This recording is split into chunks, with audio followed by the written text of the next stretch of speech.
You went out in them streets and them streets wasn't hot for you, so now you go back to the old thing. That's what they've done. Instead of looking at Dylan Gabriel and looking at Shedeur Sanders and saying, can one of these young men be our franchise quarterback of the future, knowing that we have 2 first-round picks in 2026? Make sure you know what's in your building before you have to go scout and evaluate those next crop or that next crop of quarterbacks. And so for me, they took the easy way out. But Adam Schefter said it yesterday, right? When we look at the depth chart, who's listed as number 2 is now what's important.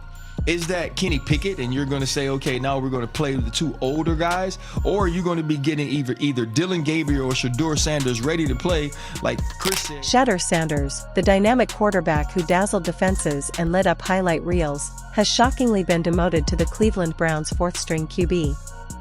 Fans are furious, analysts are baffled, and Ryan Clark insists it's time for Sanders to seek a team that truly appreciates his talent. How can a player who transforms ordinary games into unforgettable spectacles be pushed to the sideline? The Browns' decision isn't just questionable, it could go down as one of the greatest blunders in NFL history. Cleveland. So I'm going to make the following statement. If I said Joe Flacco starting at quarterback for the Browns is the correct move, would you say that's right or wrong? I think that's the wrong move. I think you should have looked at one of these rookies to see if you had your franchise quarterback in the building, whether it's Shedeur Sanders or Dylan Gabriel, who I felt both had good debuts here. If you're enjoying, please subscribe Shedeur Sanders to the channel. It helps more than you think. The news struck like a thunderclap for anyone even loosely following the Browns. Shedeur Sanders, the former high school phenom who carved up defenses with flair that thrilled both football purists and highlight junkies, has just been dealt a staggering blow. After a season packed with dazzling throws and plays that had fans convinced Cleveland had finally discovered its long-awaited franchise quarterback, Sanders now finds himself facing harsh reality. In a stunning twist, it was Ryan Clark who suggested that Shedeur's future may no longer belong in Cleveland, urging him to consider finding a new team that will actually embrace his rare talent and give him the opportunity he's earned. What people are willing to give you or spend on you. Every time. No matter what we think about Shedeur Sanders' tape, no matter what Shedeur Sanders thinks about his tape or what he's put on film to this point, they let him know tonight. 32. To make the situation even more surreal, the message wasn't wrapped in the usual polished PR language or corporate spin teams often use. It was blunt, harsh, and impossible to misinterpret. Despite his record-setting performances and undeniable skill, Shedeur Sanders was told he ranked as the Browns' 4th option, a stunning dismissal from a franchise that never fully believed in him. True to their history of mishandling quarterbacks, Cleveland didn't sugarcoat it. They simply confirmed the doubts fans feared were true. Ready for October and November because, Dad, I have a question. Should the work at practice be different than what you normally delegate the practice reps, right? Because a lot of times when you're the 2, you don't get a ton of time with the starting offense or the ones. If you have one of these guys listed as 2nd on the depth chart, are you preparing them in a different way than what you normally would? Yeah, I would slightly, a little bit, yes. I would slightly, but you also, Kevin Stefanski, the head coach, has got to make sure that they're doing everything they can for everybody else to get ready to win the game. This isn't just, hey, we're just focused on the quarterback, so it's a fine balance, but I do think getting those guys reps in preparation for what the plan is, whether they're having decent success or not, should be at the forefront. That's the key. One of the Browns' quarterbacks, a name that had barely registered with most fans, was suddenly announced as leaving. No retirement, no major injury, just gone. The message was unmistakable: opportunities existed, just not for Shedeur Sanders. For him, the 4th choice tag was fixed in stone. The announcement itself carried no warmth, delivered with a cold, detached precision, as though it were nothing more than a routine roster update. The Browns framed it as a minor shuffle in the bigger picture, but anyone paying attention knew better. This wasn't about depth charts or strategy. This was about sidelining the most electrifying talent on their roster. Despite jaw-dropping performances that left analysts stunned, Shedeur was being quietly, but deliberately, pushed aside. Well, first off, they just didn't want to make a hard decision. right? The figuring out who's going to be number 2 is going to be a difficult decision. It would have been a much harder decision to figure out which one of those young men would start. And when you look at what the Cleveland Browns are doing, this is why people spin the block in relationships. Let's take a moment to recognize just how unbelievable this situation really is. Shedeur Sanders didn't simply play the game, he rewrote expectations. He was never the kind of quarterback who just managed the clock or kept things steady. Instead, he embarrassed defenses, turned impossible situations into instant highlights, and proved that the NFL may have overlooked him for all the wrong reasons, whether it was his age, size, or any of the countless metrics scouts obsess over. He brought an electricity to the field that was undeniable. Fans couldn't get enough of his style, and social media erupted with clips, hashtags, and endless gifs showcasing his brilliance. Shedeur wasn't ordinary, he was a phenomenon. Not a big proponent of them starting at the beginning of the season. I don't know the rep count in practice. I don't know how many looks they had against the number 1 defense. I know Myles Garrett rushing is completely different than the other guys that are in there. But that's what I said after Shedeur's performance. I said that performance should have bought him more reps of good on good in practice to compete for who was going to be the number 2 guy to eventually be the number 1. Like, that sounds logical to me. And yet, here he was, named 4th on a depth chart, as if all that magic, all those moments, meant nothing in the eyes of the franchise. Ryan Clark, ever the straight shooter, didn't sugarcoat it. On his show, he laid it out with a combination of blunt honesty and cold logic. He didn't dance around the issue. He told Shedeur exactly what he needed to hear. Maybe it was time to leave. Second, or even third option. Clark's analysis was like throwing water on a burning fire. It didn't diminish the heat, it just made it impossible to ignore the reality. If Shedeur stayed in Cleveland, he risked being buried under the weight of a franchise that couldn't quite see what it had, a team that might never properly value the player who had become the heartbeat of their hopes. Fans erupted, predictably but passionately. How could a team treat its brightest young star, the guy who brought excitement and hope back to a city starved for both, like an afterthought? Right, you remember, hey man, I had a great relationship with this person, then I moved to this person and it wasn't so good. This person's available on the market again, let's spin the block and try it. Right, and that's what they're doing. They caught fire late in the season 2 years ago with Joe Flacco. You're talking about Kevin Stefanski, a guy who's won the Coach of the Year 2 times. He thinks that he can go out and win games early this season with Joe Flacco. They could be coaching for their jobs. Joe Flacco is what you know. It's the stability that you trust. I think this team will be okay. But I still think this team finds itself in a position where they're going to have to figure out who their franchise quarterback is, whether it's this season or next offseason. Social media became a battleground, filled with outrage, disbelief, and exasperation. Clips of Shedeur's insane performances circulated with captions dripping in sarcasm and frustration. Every touchdown pass, every jaw-dropping scramble, every audacious decision on the field became ammunition for fans questioning the logic of the front office. It wasn't just a disagreement over roster management, it was a full-on emotional revolt. This was a case of mismanagement, plain and simple. Shedeur Sanders wasn't being nurtured, he was being sidelined.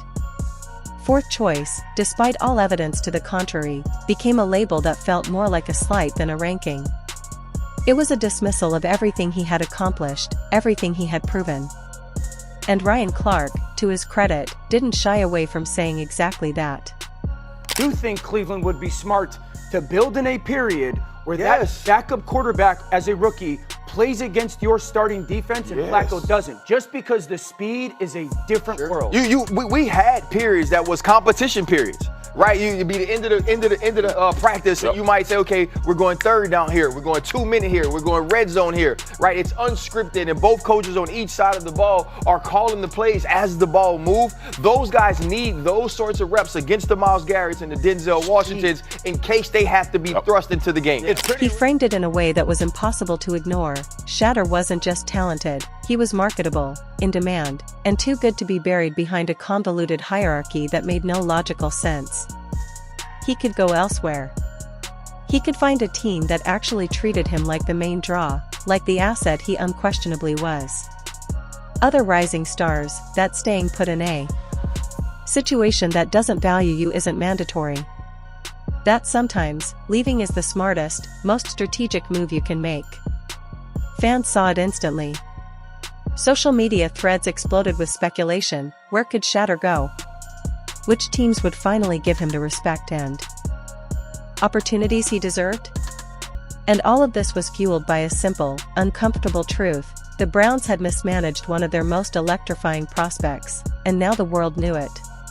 Pitted them against each other when they took one guy in the 3rd round and the other in the 5th. And then brought a quarterback kerfuffle to camp and gave 3 guys a chance and 1 guy not a chance. So when the one guy that gave no serious chance to win this job went out there and outplayed everybody but the guy who started the job, it should be on record. That is the whole point. This exercise was, how do you roll these guys out? What chance do you give? 3 guys were given a chance. And before Dylan's hamstring injury, which gave Shedeur the opportunity, and not anything else, that gave him the opportunity to Wally Pip him, which hasn't happened. Before that, they were very seriously doing everything they could to prop Dylan up to see if he could challenge. I mean, how shocked would you be at this point if Shedeur is not the first quarterback out the gate, if it is in fact Dylan Gabriel? Because you won't be shocked at all, I would imagine. I would be beyond shocked if Shedeur at any point it's on that field, other than injury. It's almost poetic, in a way. Shedeur's story, from a high school phenom to a college superstar, and now to the professional crossroads of his career, reads like a cautionary tale and a call to action at the same time. The performances that made him the toast of fans, the plays that made commentators scramble for superlatives, suddenly became the backdrop for his next big move. Being 4th choice was more than just a roster position, it was a symbol of misplaced priorities, a franchise's inability to recognize and capitalize on genuine talent. You're not 2nd. You're not even 3rd. You're 4th. And by the way, maybe start looking at trades. Maybe start thinking about what other teams see that your current team can't. It's a narrative twist that almost writes itself, a drama unfolding in real time with Shedeur squarely in the center. Cleveland, let me be very clear about something. We are not Browns fans. We are Shedeur Sanders fans, which means when Shedeur Sanders leaves, so do we. Fans, as always, were the loudest chorus. Online forums, podcasts, Twitter threads, and even local news comment sections lit up with debate and anger. How could the Browns justify such a move? How could they expect a player of Shedeur's caliber to sit patiently while others leapfrog him on a depth chart he should have dominated? Some argued loyalty, some argued development, but the consensus was clear: this was mishandling on a grand scale. Shedeur's brand, his skill set, his potential for both immediate impact and long-term superstardom, was being squandered. The outrage wasn't just noise, it's more than just a spot on a list. It's a declaration, an almost tangible message that the front office sees you as expendable, as secondary, as something to be shuffled around depending on circumstances that are completely out of your control. Stop, bro. Stop. Because you're running Shedeur's image into the mud. How the fuck is he silly and goofy? Where the fuck did that come from? Because he smiles? Because he has personality? Like, bro, help me understand. Just help me understand. Like, you're mad at people for being fans and so-called turning him into a celebrity. The boy is Deion Sanders' son. They had a fucking TV show for God. Bro. No. For Shedeur Sanders, who has already proven that he can command a game, it's a situation ripe with frustration. And the broader implications ripple beyond Cleveland. Other teams, other players, and even future draft classes are watching. If a prodigy like Shedeur can be pushed down the depth chart despite his brilliance, what does that say about how the league values talent versus tradition, potential versus cautious conservatism? Staying put might keep him close to the familiar, but it also risked limiting his career trajectory, capping his growth, and putting him in a situation where his talent would be underutilized. For someone with the kind of ability Shedeur possesses, that's not just a career decision, it's life-altering. And Clark made sure that reality was crystal clear. quarterback this was nothing to do with Shedeur's play in the slightest bit. This is nothing to do about watching both guys and being like, well, I guess Dylan's really outplayed him. No. This is just everything to do with the Browns and how they initially thought about Gabriel versus Shedeur. And what's unfair about that for Shedeur Sanders is that's not a fair fight. I get that binary thinking. Binary thinking is all we do these days, right? Political opposition, everything becomes a two-party issue in sports in every walk of life. Doesn't have to be. I'm going to say it one more time. Shedeur outplayed expectations by a wide mile, by a wide margin, despite not getting the reps in practice that would lead you to believe he's doing that. Conversely, Dylan was given every opportunity that he could be given, especially the second Kenny Pickett went down, and then played fine. If you don't hear the difference between that, or if all you hear is spin, I think you're being spun in a different way. The reaction from fans underscores the absurdity of the situation. Here's a young quarterback, capable of inspiring entire cities with his performance, and yet he's relegated to a role that barely acknowledges his existence. Tweets poured in with disbelief, memes, highlighted the contrast between his spectacular plays and the lack of respect he was shown, and sports talk shows struggled to frame the story without sounding outraged themselves. Cleveland had created a paradox, a superstar in performance, a footnote in status. And the league, inevitably, took notice. Ultimately, the conclusion is straightforward, even if the path there is messy. Shedeur Sanders deserves better. You're taking a shot at Shedeur. You think so? When have we ever thought about the media, those beat writers as entertainers? We've heard his coach, he was on the team when he said they're celebs. Wait, but you can't tie him and his coach together as if they have the same mind, as if they're one. Name the time you've ever heard someone say there are entertainers and there are competitors, and I'm here to compete. Tell me the time. Right. Okay. Listen. Let's say he's taking a shot at Shedeur, right? At what point has he been an entertainer? He's a football player as well. But we've heard people say that's what he's more interested in doing. And what? Well, I'm just curious. Okay, tell me what you're curious about. Well, you said he's more interested in entertaining Shedeur. I'm not saying he is. I'm saying that's what people have said about you. Leave, find a team that values you, and continue to do what you've always done. Redefine expectations, electrify fans, and prove that talent, when respected, can change the game.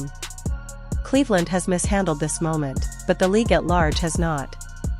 Opportunities abound, and Shedeur Sanders is exactly the kind of player who turns opportunities into unforgettable legacies. Fans, analysts, and even casual observers now wait with bated breath. Where will Shedeur go? Which team has the courage to give him the spotlight he's earned? Cleveland's decision might go down as one of the franchise's most controversial moves, but for Shedeur Sanders, it might just be the beginning of a career-defining chapter, a moment where leaving is not just an option, but the smartest move he can make.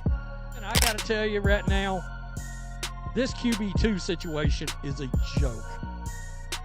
I mentioned it at the very end of my last video that hasn't been out but like 2.5 hours, that it would be, watch it. I said, I think, quote, watch him mess around and put Kenny Pickett as QB2. Well, son of a bitch. I don't know what to tell you guys. But they have put Kenny Pickett as QB2 right there. he hadn't played a snap this preseason at all during a game. Dylan Gabriel is QB3. Shedeur Sanders is QB4. Tyler Huntley, QB5. And Deshaun Watson is somewhere hanging out outside a massage parlor right now. The outrage, the disbelief, the heartbreak for fans who watched every electrifying play, these are all natural reactions. But they also highlight one immutable truth: Shedeur Sanders isn't just a player. He's a phenomenon.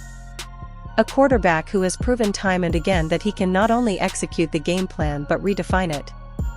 And no team, no depth chart, no front office politics should obscure that.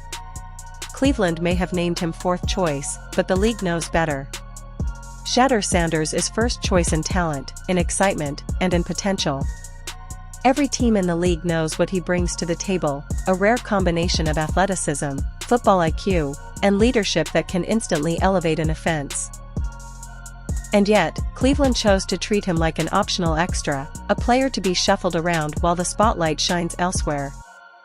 What's gonna happen is this, and this is just This is just the truth, okay? This is just truth. Joe Flacco's gonna go out there, right? He's gonna go out there. He's gonna put up some decent numbers, this, that, and the third. They're gonna start losing, okay? People are gonna start calling for Shedeur, right? Okay. They're gonna throw Kenny Pickett in there. Guess what? Tiny Hands ain't like that, right? He's not like that. Okay. So when Tiny Hands fuck up, they're gonna throw Dylan in there, okay? Dylan's gonna do okay. He's gonna do okay. And guess what's gonna happen? As soon as he starts fucking up, they're gonna keep calling for Shedeur. The contradiction is glaring. Shedeur's talent is undeniable, but the system he finds himself in clearly struggles to recognize it. There's no question that he has earned the right to be the focal point of any offense he's part of, but the Browns' decision sends a different, almost cruel message: your greatness isn't enough here. This isn't the first time the franchise has mishandled a high-profile quarterback, but the context makes it worse. Shedeur isn't a developmental project with potential that may or may not materialize. He's a proven playmaker. Social media erupted not only in disbelief but in anger. Hashtags calling for the Browns to rethink their decision trended. Clips of Shedeur's best plays went viral again, as if to remind everyone who the real star is. Every touchdown he's thrown, every impossible yard he's gained, suddenly became evidence of a glaring misjudgment by the franchise.